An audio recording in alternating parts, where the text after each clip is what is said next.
September 476. The imperial palace of Ravenna. Romulus Augustulus. A boy emperor, barely in his mid-teens. He sat upon the throne, but today would be the last time he would sit upon this throne.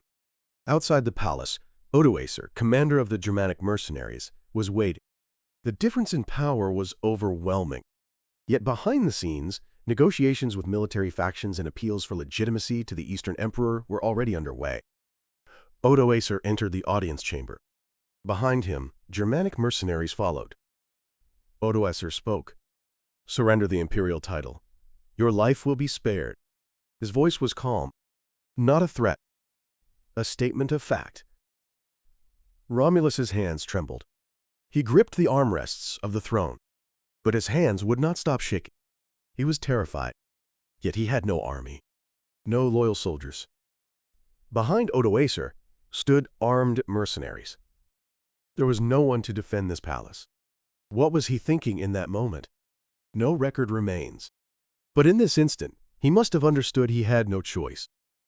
Romulus removed his purple robes. Slowly. No one stopped him. No one shed a tear. No one resisted. The Western Roman Empire vanished without a sound. It was history's quietest collapse. But why did it end so easily?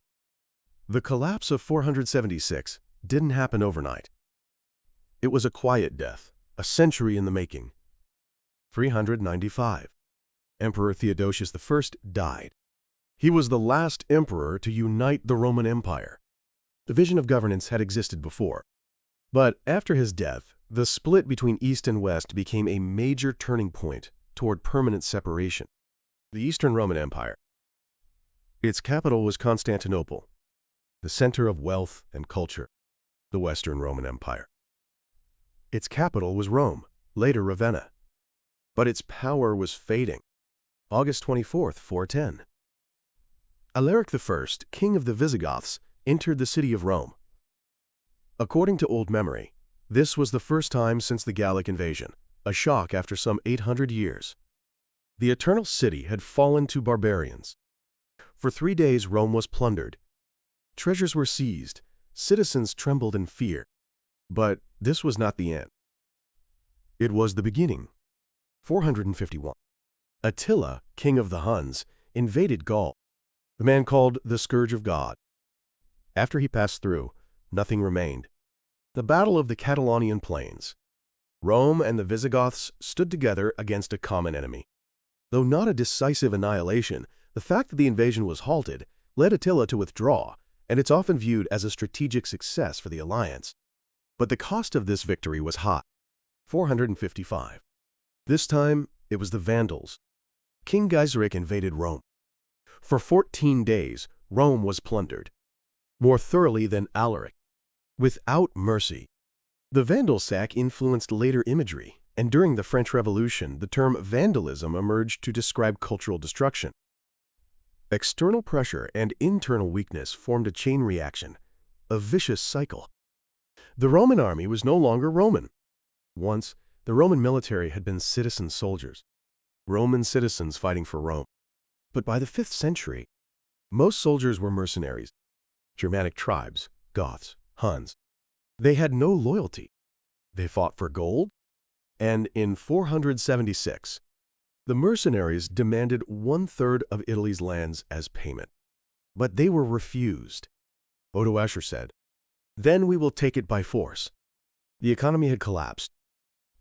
Heavy taxation, currency instability, trade shrinking due to warfare. Once, Rome had controlled the entire Mediterranean. All roads led to Rome. But in the 5th century, Rome was isolated. Especially in the West, the fiscal foundation had weakened. The treasury was empty. Tax revenues had plummeted. Citizens suffered in poverty. The power to sustain the empire was lost. Recent research points to environmental changes, cooling temperatures causing crop failures and repeated pandemics as major factors that cornered the empire. And values had changed as well. Christianity. 313. The Edict of Milan. Religious tolerance was confirmed, and the restoration of Christian rights advanced.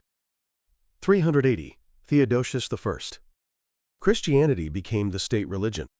Once, Romans sought glory in this world, imperial expansion, victory, wealth. But Christianity preached salvation in the next world. This world is temporary. True salvation lies in heaven. This shift influenced the empire's fate. While value changes are sometimes cited, the collapse resulted from overlapping fiscal, political, military, and external factors. It's difficult to explain with a single cause.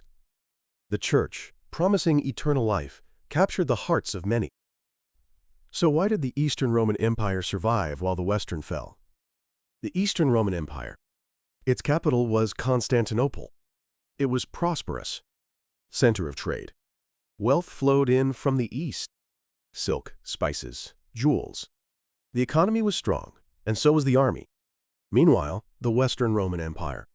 Its capital was Ravenna. It was in decline. Tax revenues fell. The army weakened. Wealth vanished. The East dispersed threats through gifts and alliance manipulation while enduring with its tax base and fortified capital defenses. The West had no money. It had to fight. And it kept losing. September 476. Romulus Augustulus left the palace. Odoacer kept his promise. His life was spared. He was not killed, but sent to Castel Lucullanum near Naples, where he was granted a pension. The palace stood empty. No one mourned. No one was surprised. The end of the Western Roman Empire had been expected. It was not sudden. It was a quiet death, a century in the making. Odoacer returned the imperial crown to the Eastern Roman Empire, formally becoming the emperor's representative while effectively ruling as king of Italy. Yet he did not claim the title of emperor. There was no need. In the West, the imperial title vanished. Meanwhile, the Roman Empire in the East endured, and later the imperial title would be revived in the West in a different form. The reality of power had already changed. Citizens of Rome understood. The empire no longer existed, but their lives went on. Markets opened. Churches prayed. People lived. In fact, the Senate continued to function afterward, and Roman law and culture were inherited by the new rulers. Rather than destruction, it was a long process of transformation. The end of the empire was not the end of the world. But Rome did not die completely. The Eastern Roman Empire survived. Constantinople flourished for 1,000 years, until it fell to the Ottoman Empire in 1453.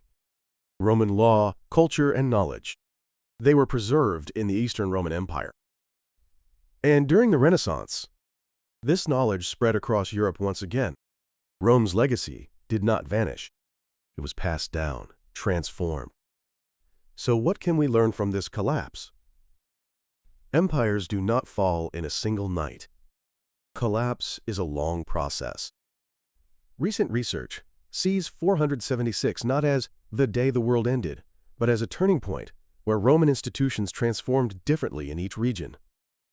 The collapse was not uniform. Its speed and depth varied by location. Barbarian invasions. But that alone was not enough. Internal corruption, economic collapse, military decline, transformation of values, and environmental change. When all of these converged, the empire ended. Counting from Rome's legendary founding, the Roman state's history spans some 100–200 years. The imperial period alone lasted about 500 years. But it was not eternal. Every empire carries the seeds of decline at its height. The moment expansion stops, collapse begins. So I ask you, how are today's great powers different from Rome? Is internal cohesion strong? Is the economy sustainable? Is military power reliable? History doesn't repeat itself, but it rhymes. What Rome's fall teaches us is that no empire lasts forever. Share your thoughts in the comments. I'm truly grateful you stayed with me until the end. The fall of the Roman Empire is not just a past event. It's a warning to those of us living today. If this video gave you a new perspective, subscribe to the channel and continue learning history's lessons with me. Your likes and comments are precious opportunities for me to hear your voice. Until next time.